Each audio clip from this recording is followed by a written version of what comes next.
আজকে সন্ধেবেলায় এত সুন্দর রেসিপি বানিয়েছি, একটা খেলে কিন্তু মন ভরবে না। একটা খেলে মনে হয় যেন খেয়েই যাই। আমি তো ভাসতে ভাসতে 10-12টা খেয়ে নিয়েছি। দেখতে যেমন সুন্দর হয়েছে, খেতে কিন্তু দারুণ হয়েছে। যেমন মুচমুচ করছে না, মনে হচ্ছে যেন উফ কী খাচ্ছি। এখানে গরম গরম 1 কাপ চায়ের সঙ্গে এইরকম যদি একটা রেসিপি পাওয়া যায় না, দারুণ লাগে। আর এটা বানাতে কোনো রকম খাটনি না, ঘরে আলু পেঁয়াজ থাকলে পারেই হয়ে যাবে। তাহলে চলুন, দুটো মাঝারি সাইজের আলু আমি সেদ্ধ করে নিয়েছিলাম, সেদ্ধ করে হাতের সাহায্যে একটু চটকে নিয়েছি। তারপরে এখানে দিচ্ছি ধনেপাতা কুচি, টমেটো কুচি, পেঁয়াজ কুচি, আদা কুচি, রসুন কুচি, সেইটা দিয়ে আর এখানে মশলার মধ্যে দিচ্ছি ধনে গুঁড়ো, জিরে গুঁড়ো, স্বাদ মতো লবণ আর চিলি ফ্লেক্স, সেটা দিয়ে কিন্তু আমি ভালো করে মেখে নিচ্ছি।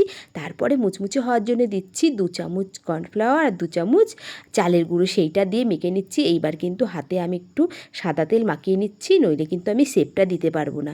আচ্ছা, সাদা তেল মাখিয়ে নিয়ে আপনারা যে যেমন পারবেন শেপ দিতে পারেন। আমি তো ছোটো ছোটো ল্যাংচার আকারে শেপ দিয়ে দিয়েছি, ওপর থেকে একটু পোস্ত ছড়িয়ে দিয়েছি।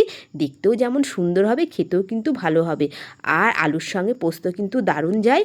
যাই হোক, এখানে কিন্তু আমি গ্যাসে সাদা তেল গরম করতে দিয়ে দিয়েছি। খুব বেশি আঁচটা বাড়িয়ে দিইনি, হালকা আঁচে ভাজছি, লাল লাল করে ভেজে নিয়েছি।